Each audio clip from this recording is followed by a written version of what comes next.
आणि आपण ह्या दिवसांमध्ये अशा प्रकारचे विषय शिकत आहोत जे आपल्याला आपल्या स्वतःचं आत्मपरीक्षण करण्याकरता मदत करणार आहे. आणि हा एक विषय शिकण्यासाठी आपण काल जो आहे तो घेतला होता. आणि आपला विषय हा होता की जीवनाचा दरवाजा थोडक्या लोकांनाच का सापडतो. आणि आपण देवाबरोबरच्या आत्मिक जीवनातल्या प्रवासामध्ये वाटचाल करत असताना आपल्याला हा जीवनाचा जो दरवाजा आहे तो सापडणं फार गरजेचं आहे. आणि जसं तो आपल्याला सापडला आहे तसं तो दुसऱ्यांना सापडावा यासाठी आपण त्यांच्याकरता प्रयत्नशील असणं फार गरजेचं आहे. आणि कशा प्रकारे आपण त्यांच्याकरता प्रयत्नशील असू शकतो किंवा राहिलं पाहिजे हे येणाऱ्या दिवसांमध्ये आपण शिकणार आहोत. मग आपण हा विषय शिकत असताना या विषयामध्ये 3 गोष्टी शिकलो होतो. त्यातली पहिली गोष्ट जसं ब्रदर सुभाष यांनी सांगितलं, कारण जीवनाचा दरवाजा जो आहे त्याचा मार्ग अरुंद आहे. दुसरी गोष्ट आपण पाहिलं की जगाच्या मोहामुळे लोकांना जीवनाचा रस्ता जो आहे तो सापडत नाही. आणि तिसरी जी गोष्ट आहे ती आपण पाहिली, जीवनाचा रस्ता सापडावा म्हणून स्वतःचा नकार जो आहे तो करावा लागत असतो, मग जीवनाचा रस्ता जो आहे तो सापडत असतो. ही 3 मुद्दे आपण पवित्र शास्त्रातून जे आहे शिकलेलो होतो. आता 4थ्या क्रमांकाचा मुद्दा लिहून घ्या. ह्या विषयाशी संबंधित मुद्दा क्रमांक 4 टाका आणि लिहा, खोट्या शिकवणीमुळे बरेच लोक चुकतात म्हणून त्यांना जीवनाचा दरवाजा सापडत नाही. मुद्दा क्रमांक 4 टाका आणि लिहा, खोट्या शिकवणीमुळे बरेच लोक चुकतात म्हणून त्यांना जीवनाचा दरवाजा सापडत नाही. आता खोटी शिकवण काय आहे हे आपण पवित्र शास्त्रातून काय करणार आहोत, बघणार आहोत. आणि मत्तयाचे पुस्तक 24वा अध्याय आणि वचन 11 यावेळेला आपण काढूया. आणि ह्या खोट्या शिकवणीमुळे कशा प्रकारे बरेच लोक जे आहे ते जीवनाच्या दरवाजा पर्यंत पोहोचत नाही, कारण ते खोट्या शिकवणीच्या आहारी जातात आणि जो काही मार्ग आहे ते चुकतात. आणि कशा प्रकारे मत्तय 24:11 हे आपल्याला ह्या खोट्या शिकवणी संदर्भात सांगतं ते आपण बघणार आहोत. कोणीतरी वाचण्यासाठी मदत करा. संदेश उडतील व अनेकांना फसवतील. Very good. आता ह्या ठिकाणी वचन अतिशय स्पष्टपणे आपल्याला हे सांगत आहे की पुष्कळ जे खोटे संदेष्टे आहे, पुष्कळ देवाविषयी खोटा संदेश देणारे जे संदेष्टे आहेत ते काय होतील माहिती का, ते उदयास येतील आणि ते लोकांना त्यांच्या खोट्या शिकवणीतून काय करतील माहिती का, ते बहकवतील. इथपर्यंत ते त्यांना बहकवतील की त्या लोकांना जीवनाचा जो काही दरवाजा आहे तो सापडू नये. आणि वचन स्पष्टपणे आपल्याला ह्या ठिकाणी हे सांगत आहे, पुष्कळ खोटे संदेष्टे जे आहे ते उडतील आणि अनेकांना काय करतील माहिती का, अनेकांना फसवतील. लक्ष द्या, आपण आता वर्तमान समयामध्ये अशा प्रकारच्या देवाविषयीच्या चुकीच्या शिक्षणांना जे आहे ना पाहतो.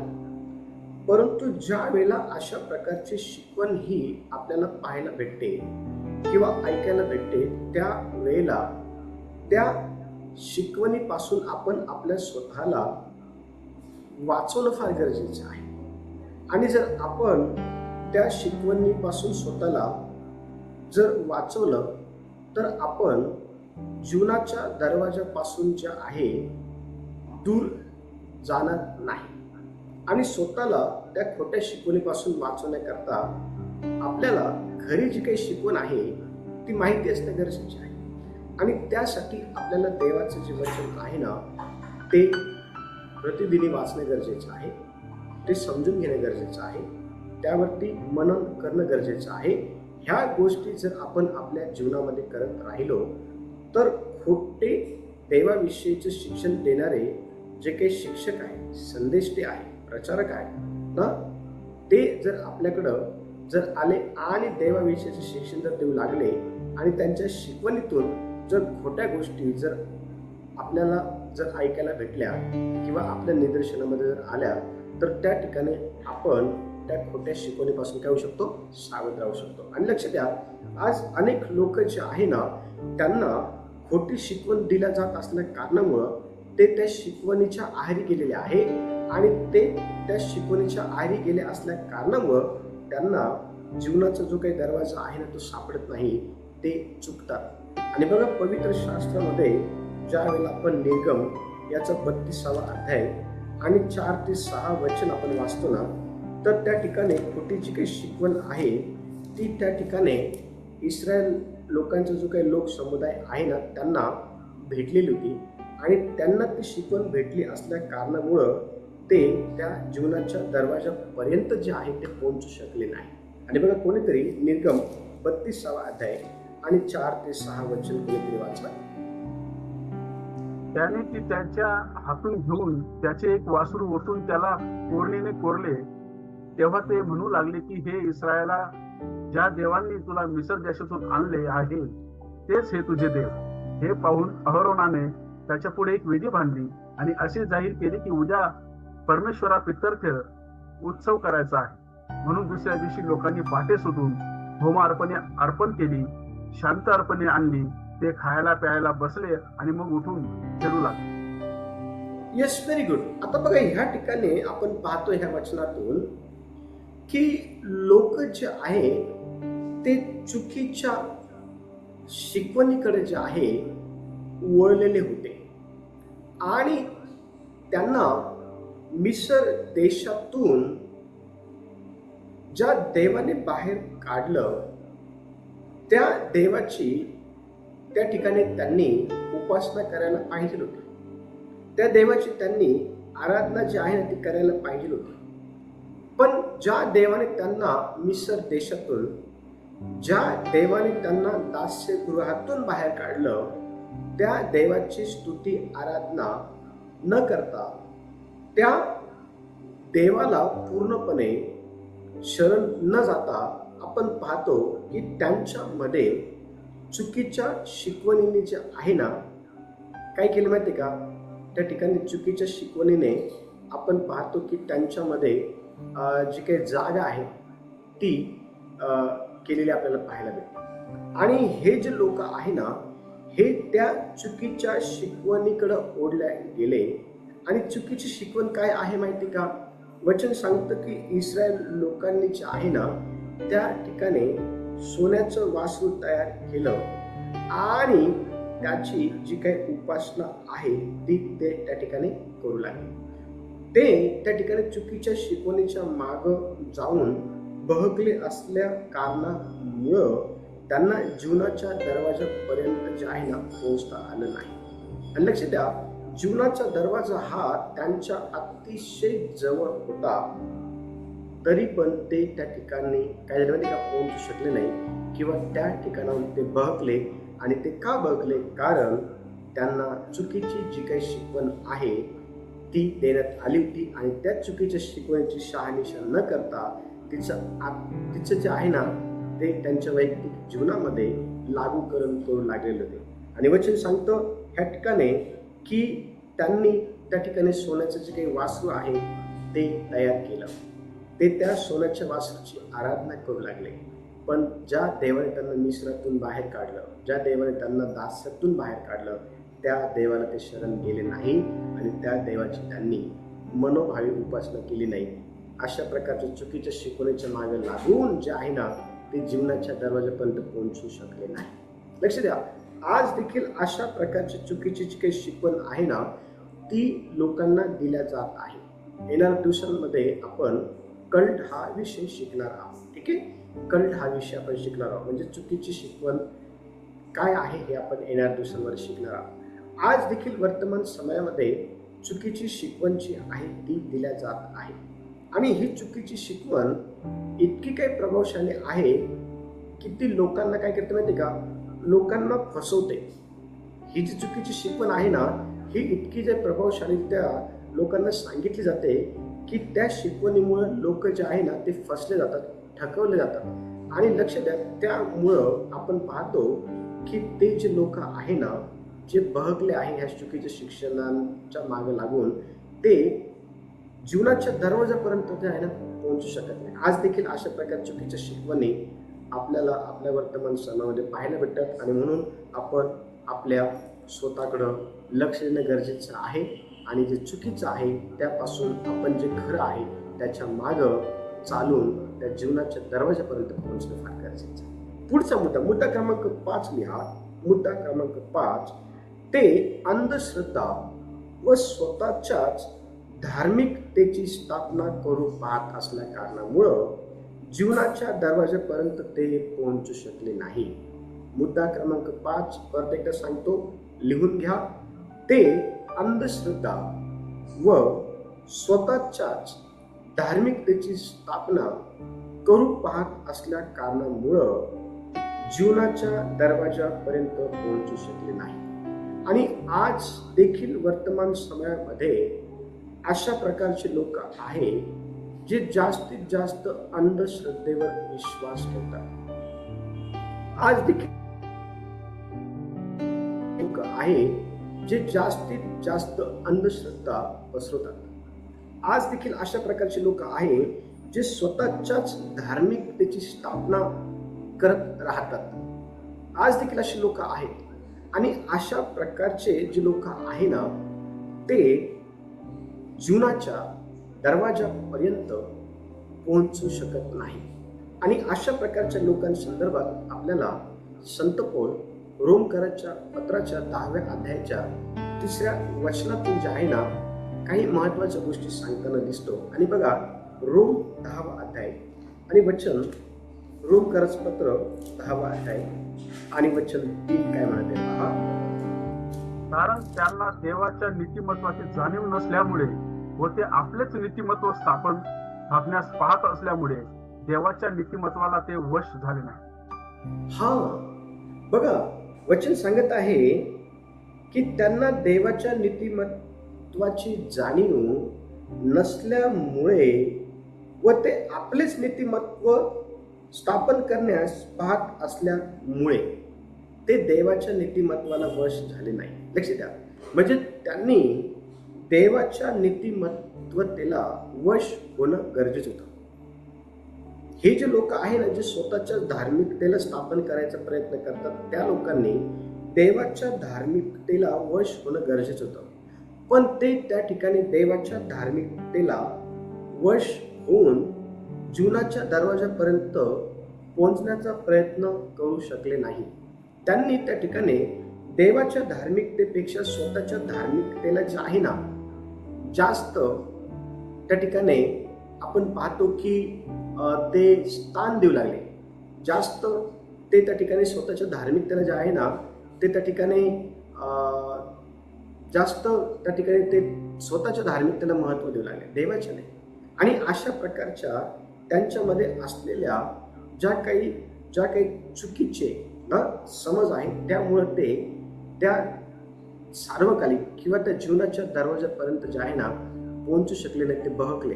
आणि अशा प्रकारच्या लोकांसंदर्भात आपल्याला पवित्र शास्त्रामध्ये जे आहे ना अतिशय स्पष्टपणे पाहायला भेटतं. ज्या वेळेला आपण योहान 5वा अध्याय आपण काढतो, योहानाच्या 5व्या अध्यायाच्या 39 ते 40 वचनामध्ये अशा प्रकारच्या लोकांसंदर्भात लिहिलेलं आहे. बघा, योहान 5वा अध्याय आपण काढू आणि 39 पासून ते 40 वचनापर्यंत आपण वाचणार आहोत.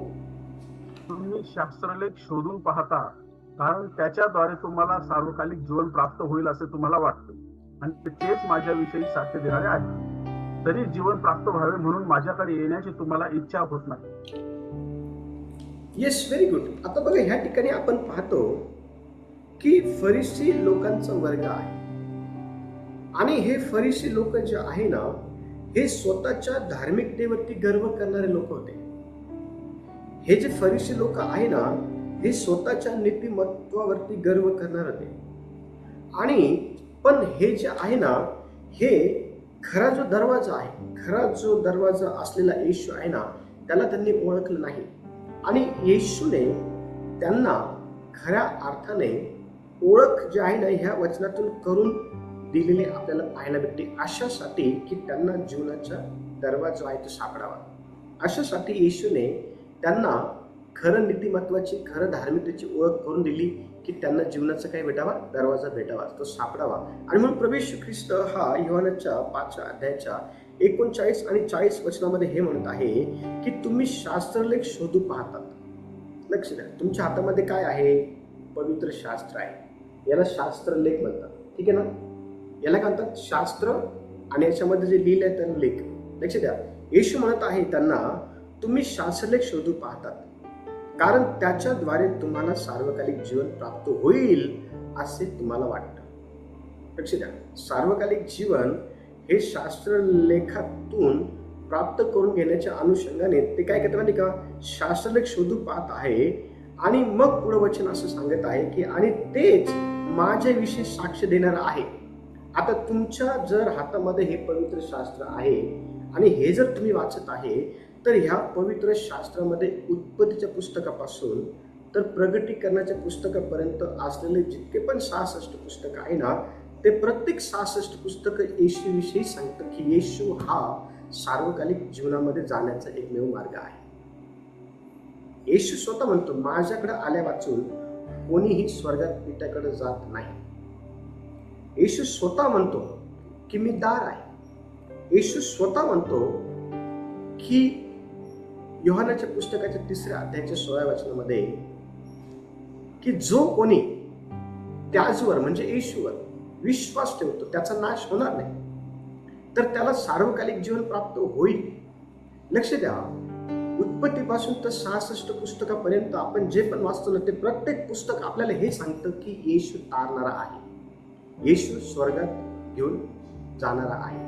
येशू हा एकच मार्ग आहे. बघा, मत्तयाचं पुस्तक 7वा अध्याय आणि वचन 7 ज्यावेळेस आपण वाचतो ना, तर त्या ठिकाणी आपल्याला अतिशय स्पष्टपणे हे पाहायला भेटतं की प्रभू येशू ख्रिस्त हा त्या ठिकाणी काही महत्वाच्या गोष्टी आपल्याला सांगताना दिसत आहे. मागा म्हणजे तुम्हाला दिलं जाईल, शोधा म्हणजे तुम्हाला सापडेल, ठोका म्हणजे तुमच्यासाठी उघडले जाईल. शोधा म्हणजे तुम्हाला सापडेल. आणि हे जे वचन आपण वाचतो ना पवित्र शास्त्रामध्ये, हे बेसिकली काय माहिती का, आपण शोधतो याच्यामध्ये नेमकी देवाचं म्हणणं काय आहे. आपण हे जे वाचतो ना, आपण हे यासाठी वाचतो की नेमकी यातून आज माझ्याकरता देवाकडे काय आहे. आणि देव म्हणतो की प्रभू येशू ख्रिस्तावर विश्वास ठेव म्हणजे तुझं व तुझ्या घराचं तारण होईल. हो, देव म्हणतो हाही अब्रामाचा वंश आहे. देव म्हणतो आज तू माझ्याबरोबर सुखलोकामध्ये असशील. हो, लक्ष द्या, मला तुम्हाला हे सांगायचं आहे, हे शिकवायचं आहे की फरीसी हा जो वर्ग आहे ना, हा स्वतःच्या धार्मिकतेवरती, स्वतःच्या नीतिमत्तेवरती गर्व करणारा होता. खऱ्या अर्थाने त्याने देवाच्या धार्मिकतेवरती, देवाच्या नीतिमत्तेवरती गर्व करायला पाहिजे होता. पण ते त्या ठिकाणी अशा प्रकारे करताना आपल्याला दिसून येत नाही. आणि ते चुकीच्या पद्धतीने आपण पाहतो की देवाच्या वचनांना जे आहे ना बघत चाललेले होते. आणि त्यांचा खरा जो काही दृष्टिकोन आहे ना, येशूने देवाच्या वचनाकडे बघण्याचा चेंज करण्याकरता त्यांना ह्या गोष्टी सांगितल्या की तुम्ही शास्त्रलेख शोधू पाहतात, पण ते जे शास्त्रलेख आहे ना ते माझ्याविषयीच सांगतं. वचन 40 म्हणत आहे तरी जीवन प्राप्त व्हावे म्हणून माझ्याकडे येण्याची तुम्हाला इच्छा होत नाही. बघा, येशू जीवन देणारा आहे. येशू काय आहे? जीवन देणारा आहे. हे या वचनातून स्पष्ट होतं. येशू काय म्हणते? तुम्हाला जीवन प्राप्त व्हावे म्हणून तुम्ही धर्मशास्त्र काय करता? वाचतात.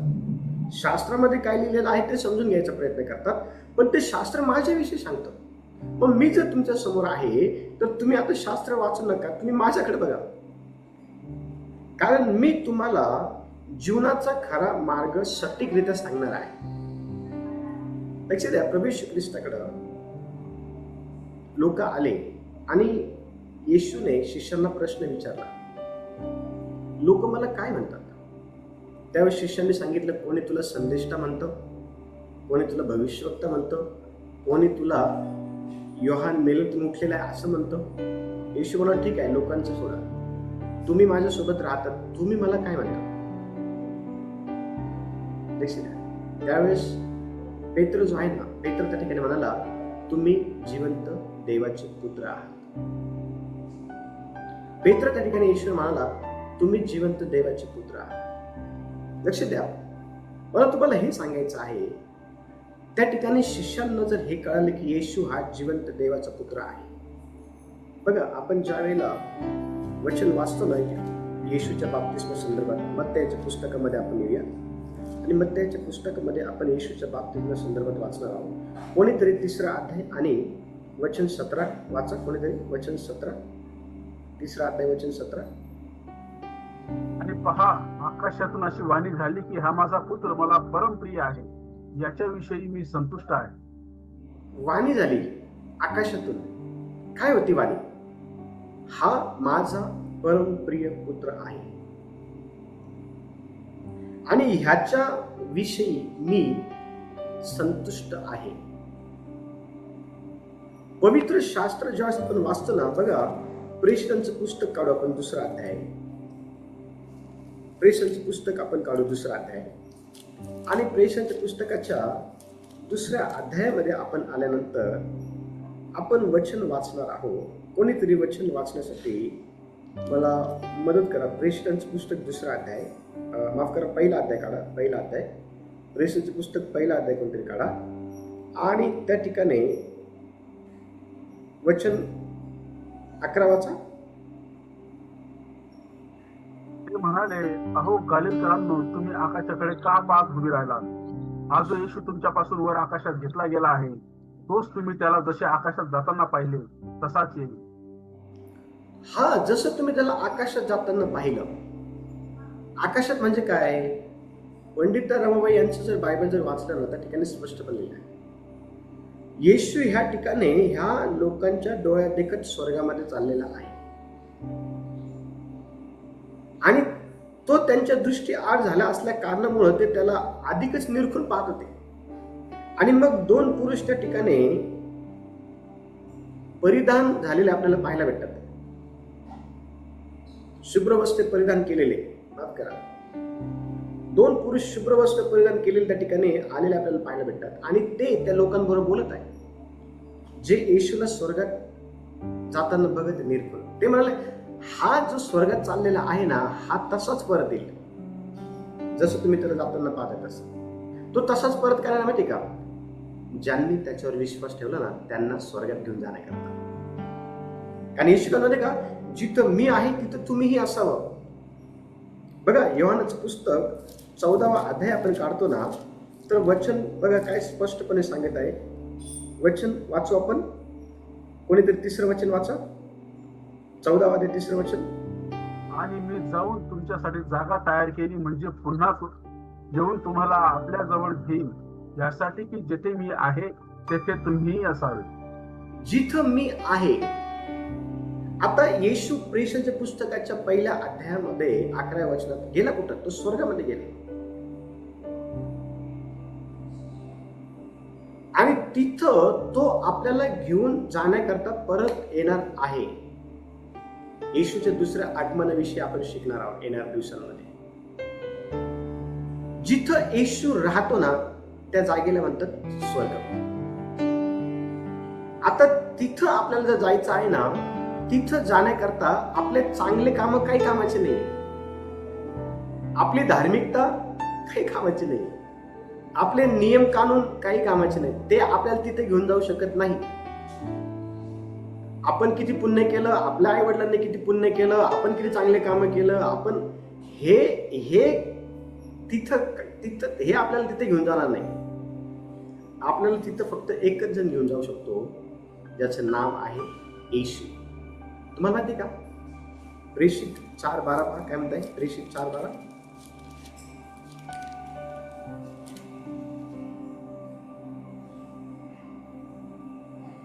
आणि तारण दुसऱ्या कोणाकडून नाही, कारण जेणेकरून आपले तारण होईल असे दुसरे कोणतेही नाव आकाशाखाली मनुष्यामध्ये दिलेले नाही. हा येशू शिवाय,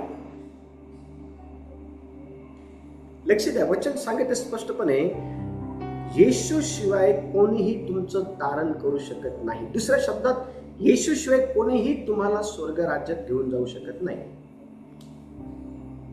तुम्हाला माहिती का, योहानाचं पुस्तक ज्यावेळेस आपण वाचतो ना, योहानाच्या पुस्तकामध्ये आपल्याला प्रभू येशू ख्रिस्त हा वधस्तंभावरती दिसतो. आणि वधस्तंभावरती प्रभू येशू ख्रिस्त हा त्याच्या शेवटच्या त्या वेळेला असताना आपण पाहतो की एक जो चोर आहे ना, तो चोर येशूला त्या ठिकाणी विनंती करत आहे. आणि ती विनंती काय माहिती का? ती विनंती ही आहे की ज्या वेळेला आपण आपल्या राज्य वैभवामध्ये याल त्यावेळेला माझी आठवण ठेवा. त्यावेळेला माझी काय करा माहिती का? त्यावेळेला माझी आठवण ठेवा. लक्ष द्या, ह्या ठिकाणी आपण हे पाहतो की येशू हा एकमेव मार्ग आहे स्वर्गात जाण्याचा. दुसरा कोणताच मार्ग नाहीये. कितीही काहीही करा, मोक्ष प्राप्ती म्हणजे स्वर्ग प्राप्ती करून घेण्याकरता येशू शिवाय ती मिळणं अशक्य आहे. म्हणून प्रभू येशू ख्रिस्त म्हणतो, अहो कष्टी व भाराक्रांत जन हो, ओझ्याने दबलेले लोकांनो, माझ्याकडे या, मी तुम्हाला विसावा देईल. हा विसावा कोणता आहे? हा आहे सार्वकालिक जीवनाचा विसावा. येशूच देऊ शकतो तो, दुसरं कोणी नाही. आणि म्हणून आपण पाहतो की असा पण वर्ग आहे की जो स्वतःच्या धार्मिकतेवरती अवलंबून राहतो, देवाच्या धार्मिकतेवरती, नीतिमत्तेवरती नाही. आणि म्हणून अशा वर्गाच्या लोकांना जे आहे ना, जीवनाचा दरवाजा सापडत नाही. आणि त्यापैकी आपण नसाल. आपण किती चांगले काम केले, वचन सांगतं आपलं चांगलं काम हे मळक्या चिंधीसारखं आहे देवासाठी. आणि म्हणून गर्व करायचं नाही, मी याला हे केलं, मी त्याला ते केलं, मी याला हे केलं, मी त्याला हे दिलं, मी हे. लक्ष द्या, त्यामुळे आपण स्वर्गात जाणार नाही. येशूला परिधान केल्यानंतर आपण स्वर्गात जाऊ. येशूला ज्यावेळेस आपण म्हणतो ना, मुखाने कबूल करतो येशू प्रभू आहे, अंतःकरणात विश्वास ठेवतो, म्हणतो आपण की हो येशू माझ्या पापांसाठी मेला, त्याला पुण्यात आलं आणि तिसऱ्या दिवशी तो माझ्याकरता जिवंत झाला, हा विश्वास जो ठेवतो ना, त्याचं तारण होतं. पुढचा मुद्दा क्रमांक 6 लिहा. दुःख व छळामुळे बरेच लोक माग हटतात, म्हणून त्यांना जीवनाच्या दरवाजापर्यंत पोहोचता येत नाही. मुद्दा क्रमांक 6 लिहा. दुःख व छळामुळे बरेच लोक माग हटतात, म्हणून त्यांना जीवनाच्या दरवाजापर्यंत पोहोचता येत नाही. वचन वाचू आपण यावेळेला.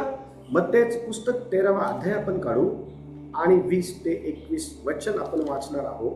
आणि ह्या वचनातून आपण हा जो मुद्दा क्रमांक 6 आहे, दुःख व छळामुळे बरेच लोक मागे हटतात, म्हणून त्यांना जीवनाचा दरवाजा जो आहे ना सापडत नाही, या संदर्भात वचन काय सांगितले पहा. मत्ते 13 अध्याय आणि 20 आणि 21.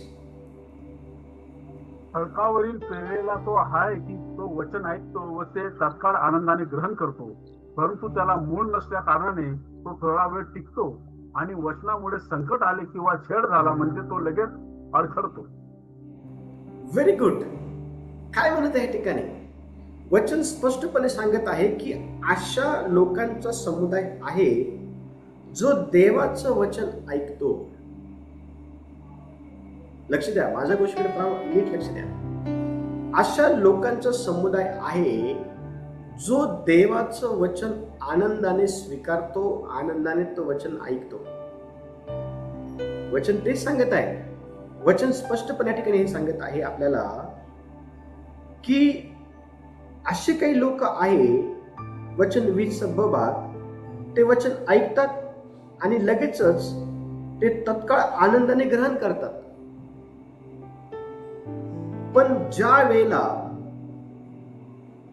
छळ होतो, ज्यावेळेला लोक म्हणतात धर्म बदलला वाटतं, किती पैसे भेटले, ख्रिश्चन झाला का, किंवा ज्या वेळेला लोक निंदा करतात, चुगली करतात, टाउन टून मारतात, लोक मारतात, त्यावेळेला आपण देवाला सोडून देतो. का? कारण छळ होतो. का? कारण लोक नाव ठेवतात. का? कारण लोक आपल्याविषयी वाईट बोलायला लागतात. त्यावेळेला आपण देवाला सोडून देतो. छळ होत असतो म्हणून. लक्ष द्या, पवित्र शास्त्रामध्ये आपण ज्या वेळेला मत्तयाचं पुस्तक 26वा अध्याय आणि 69 ते 75 वचन वाचतो ना, तर त्या ठिकाणी शिष्यांचा छळ होणार आहे असं त्यांना वाटलं, तेव्हा का तिथून पळ काढला त्यांनी, देवाला सोडून दिलं. त्यांनी देवाला सोडून पळून गेले. का? त्यांना भीती वाटली, आपल्याला पण पकडता काय, आपल्याला पण मारता काय. आपल्याला बघा वचन काय सांगते, वचन वाचू आपण. 26वा अध्याय 69 ते 75 वचन वाचा. इकडे पेत्र वाड्यात बाहेर बसला होता, तेव्हा एक दासी त्याच्याकडे येऊन म्हणाली, तूही गालिलकर येशू बरोबर होतास. तो सर्वांच्या समोर नाकारून म्हणाला, तू काय म्हणतेस ते मला ठाऊक नाही. मग तो बाहेर देवडीवर गेल्यावर दुसरीने त्याला पाहून तेथील लोकांना म्हटले, हा नासोरी येशू बरोबर होता. पुन्हा तो शपथ वाहून नाकारून म्हणाला, मी त्या पुरुषाला ओळखत नाही.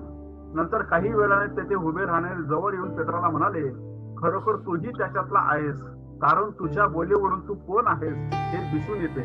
तेव्हा तो शापोच्चारण करून व शब्दा वाहून म्हणू लागला, मी त्या मनुष्याला ओळखत नाही. इतक्यात कोंबडा आरवला. तेव्हा कोंबडा आरवण्यापूर्वी 3 वेळा तुम्हाला नाकारशील असे जे येशूने पेत्राला सांगितले होते ते त्याला आठवले आणि तो बाहेर जाऊन मोठ्या दुःखाने रडला. Yes, very good. आता बघा, ह्या ठिकाणी आपण पाहतो की कशा प्रकारे शिष्य जे आहे ना, जर तुम्ही हा संपूर्ण जर शास्त्र भाग जर वाचला, मत्तयाचं पुस्तक 26वा अध्याय आणि 36 पासून तर 56 पर्यंत जर वाचलं, मला वचन 56 वाचण्यासाठी मदत करा सुभाष. वचन 56. पण संदेष्टांचे लेख पूर्ण व्हावेत म्हणून हे सर्व झाले आहे. तेव्हा सर्व शिष्य त्याला सोडून पळून गेलो. येस, सर्व शिष्य जे येशू बरोबर राहत होते, ज्यांनी आपल्या डोळ्यांनी मेलेले जिवंत होताना पाहिले, कुष्ठरोगी बरे झाले, आजारी बरे झाले,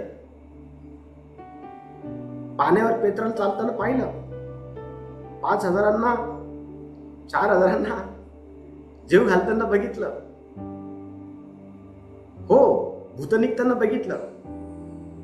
ज्यांनी जीवनाच्या प्रभूला अतिशय जवळून पाहिलं ते देखील पळून गेले. ज्यावेळेस आपण पाहतो की येशूच्या माग चालत असल्या कारणामुळे, देवाच्या मागे चालत असल्या कारणामुळे छळ होईल आणि तो होऊ नये म्हणून ते पळून गेले. तुम्हाला माहिती का, पेत्र जो आहे ना, पेत्राने येशूला विनंती केली की माझ्या घरी चल, माझी सासू तापाने जे आहे ना बिछाना पकडला त्याने. येशू हा पेत्राच्या एका सांगण्यावरती त्याच्या सासूच्या घरी गेला, त्याच्या सासूच्या हाताला स्पर्श केला. वचन सांगतं त्याचा ताप निघून गेला. वचन सांगतं की पेत्राने येशूला विनंती केली, जर तू समुद्रावर चालत आहे तर मला काय कर, तू आज्ञा कर, म्हणजे मी पण समुद्रावरती चालत. त्याच्या नातेवाईकामध्ये, त्याच्या पिढीमध्ये कोणीही समुद्रावरती चाललं नसेल. तो पहिला व्यक्ती त्याच्या नातेवाईकात, त्याच्या संपूर्ण वंशामध्ये तो पहिला व्यक्ती जो समुद्रावरती चालला. तुम्हाला समुद्रात चालत असताना तो डुबत पण होता. येशूने त्याला हात दिला आणि त्याला वाचवलं. हाच पेत्र ज्याला येशू म्हणला की जा गळ टाक आणि जो मासा तुला पहिला लागेल ना त्याचं तोंड उघड आणि 2 रुपयाचं नाणं काढ, तुझ्याबद्दल माझ्याबद्दल काय करतो भरून दे. हाच पेत्र ज्याला येशू यायराच्या कन्येला जिवंत करताना त्या खोलीमध्ये घेऊन गेला. हाच पेत्र ज्याला एकांतामध्ये प्रार्थना करण्याकरता येशू घेऊन गेले होते. ह्याच पेत्राने येशूचं जे आहे ना डोंगरावरती रूपांतर बघितलं होतं. ह्याच पेत्राने वाणी देखील ऐकली होती त्यावेळेला, ह्याचं तुम्ही ऐका, हा माझा परमप्रिय पुत्र आहे. तो पेत्र म्हणत मी त्याला ओळखत नाही. त्याला माहित आहे याच्या मागे जर लागलं तर छळ होईल, याला धरून राहिलं तर छळ होईल, याला धरून राहिलं तर खरंच आपला पण फटके बसेल. तुम्हाला माहिती का, शाप उच्चारण करून शब्द घेऊन तो त्या ठिकाणी म्हणाला मी याला ओळखत नाही, मी येशूला ओळखत नाही. लक्ष द्या, देवामागे चालणं सोपं नाहीये. देवामागे चालणं सोपं नाहीये. देवामागे चालत असताना छळाला सामोरं जावं लागतं. त्रासाला, परेशानीला, दुःखाला, संकटाला, लोकांच्या टाउंटिंगला, लोकांच्या निंदेला सहन करावं लागतं. देवाच्या मागे चालणं सोपं नाहीये. जो व्यक्ती देवाच्या मागे चालतो ना आणि मागे हटत नाही ना, त्याला जीवनाचा दरवाजा सापडतो. सर्वांना नाही सापडत. अनेक लोक असे आहे जे देवाच्या मागे चालतात पण छळ झाला का पळून जातात. अशांना जीवनाचा दरवाजा सापडत नाही. त्यापैकी आपण एक नसावं म्हणून आपण देवाकडे प्रार्थना केली पाहिजे. शेवटचा मुद्दा, फक्त जे त्या रस्त्याच्या शोधात असतात त्यांनाच तो सापडतो. मुद्दा क्रमांक 7 लिहा. फक्त जे त्या जीवनाच्या दरवाजाच्या शोधात असतात त्यांनाच तो सापडतो. आणि बघा मत्तेचं पुस्तक 7वा अध्याय आणि वचन 7 काय म्हणत आहे. मत्तेचं पुस्तक 7वा अध्याय आणि वचन 7 पहा. मागा म्हणजे तुम्हाला दिले जाईल, शोधा म्हणजे तुम्हाला सापडेल, ठोका म्हणजे तुमच्यासाठी उघडले जाईल. यश शोधा. काय शोधायचं आहे? त्या जीवनाच्या दरवाजाला शोधा म्हणजे तुम्हाला सापडेल. काय शोधायचं काय आहे? तो सार्वकालिक जीवनाचा मार्ग, तो सार्वकालिक जीवनाचा दरवाजा शोधा. शोधाल तर सापडेल, शोधणार नाही तर सापडणार नाही. आणि जर सापडायचं असेल तर शोधावं लागेल. आणि जक्कई नावाचा जो व्यक्ती आहे ना, त्याने त्या जीवनाच्या दरवाजाला शोधलं. जक्कई नावाचा जो व्यक्ती आहे ना, त्याने त्या जीवनाच्या दरवाजाचा शोध घेतला. इथपर्यंत शोध घेतला की त्याला उमराच्या झाडावर बसावं लागला. बघा वचन काय म्हणतंय. लूक 19वा अध्याय आणि 3 ते 6 वचन वाचा. लूक 19वा अध्याय 3 ते 6 वचन काय म्हणते. येशू कोण आहे हे पाहण्याचा तो प्रयत्न करत होता, पण गर्दीमुळे त्याचे काही चालेना, कारण तो ठेंगणा होता. तेव्हा तो पुढे धावत जाऊन त्याला पाहण्यासाठी उमराच्या झाडावर चढला, कारण येशूला त्या वाटेने जायचे होते. मग येशू त्या ठिकाणी येताच दृष्टी वर करून त्याला म्हणाला, जक्कया त्वरा करून खाली ये, कारण आज मला तुझ्या घरी उतरायचे आहे. तेव्हा त्याने त्वरेने खाली उतरून आनंदाने त्याचे आगत स्वागत केले. Very good. जीवनाचा रस्ता शोधण्याकरता स्वर्गात घेऊन जाणारा जो प्रभू आहे ना, त्याला शोधण्याकरता वचन सांगते की तो धावत गेला आणि रस्त्याच्या कडेला असलेलं जे उमराचं झाड आहे ना, तिथे चढला. त्याने त्या जीवनाच्या रस्त्याचा शोध घेतला. त्याने त्या जीवनाच्या दरवाजाचा शोध घेतला. पण तुम्हाला नाही का, जीवनाचा दरवाजा त्या उमराच्या झाडाजवळ आला. तो जीवनात घेऊन जाणारा प्रभू त्या उमराच्या झाडाजवळ आला. म्हणाला, जक्कया खाली ये, आज मला तुला खऱ्या अर्थाने सार्वकालिक जीवन काय आहे याविषयी सांगायचं आहे, शिकवायचं आहे, ते तुला द्यायचं आहे. बघा वचन काय सांगते. वचन 24 पहा. वचन 24. मग त्याने जवळ उभे राहणाऱ्यांना सांगितले, याच्यापासून ती मोहर घ्या व त्याच्याजवळ 10 मोहर आहेत त्याला द्या. नाही, सॉरी माफ करा. 9 वचन वाचा. वचन 9. येशूने त्याला म्हटले, आज ह्या घराला तारण प्राप्त झाले आहे, कारण हाही अब्राहमाचा पुत्र आहे. आज या घराला एकट्याला नाही, जक्कयाला एकट्याला नाही, आज या घराला काय मिळालंय? उद्धार, तारण, सार्वकालिक जीवन, सार्वकालिक जीवनाचा मार्ग. हो, लक्ष द्या. जो व्यक्ती सार्वकालिक जीवनाचा दरवाजा शोधतो ना, त्याला तो सापडतो. आणि म्हणून शोधणारं बना. निश्चित अर्थाने हा जो दरवाजा आहे ना, हा सापडेल. आणि ह्या दरवाजातून आतमध्ये प्रवेश केल्यानंतर सार्वकालिक जीवनामध्ये आपण राहू. देवाची इच्छा आहे कुणाचाही नाश होऊ नये. देवाची इच्छा ही आहे कुणाचाही नाश होऊ नये. तर सर्वांनी सर्वत्रकडे पश्चाताप करावा, पाप कबूल करावा, पापांची क्षमा प्राप्त करून घ्यावी आणि सार्वकालिक जीवनाच्या दरवाज्यातून आतमध्ये जावं. जिथं तुम्ही याला जाताना पाहत आहे तिथूनच तो तसा परत येणार आहे. कशासाठी? घेण्यासाठी आपल्याला. कारण जिथं तो आहे तिथं आपण असावं म्हणून तो गेलेला आहे आणि तो येणार आहे. तो येणार आहे आणि म्हणून जीवनाचा रस्ता शोधत राहा. ह्या जगाशी हातमिळवणी करू नका. जगाच्या मोहामध्ये पडून स्वतःला ते जीवनाच्या रस्त्यापासून बहकवून घेऊ नका. स्वतःच्या आध्यात्मिकतेकडे लक्ष द्या. जास्तीत जास्त वचन वाचा, प्रार्थना करा, उपवास करा. देवाशी जे आहे ना, देवाशी अशी एक घट्टता, एक घट्ट नातेसंबंध तयार करा. देवामध्ये वाढा. देवा या वचनाच्या द्वारे सर्वांना आशीर्वादित करा. यावेळेला आपण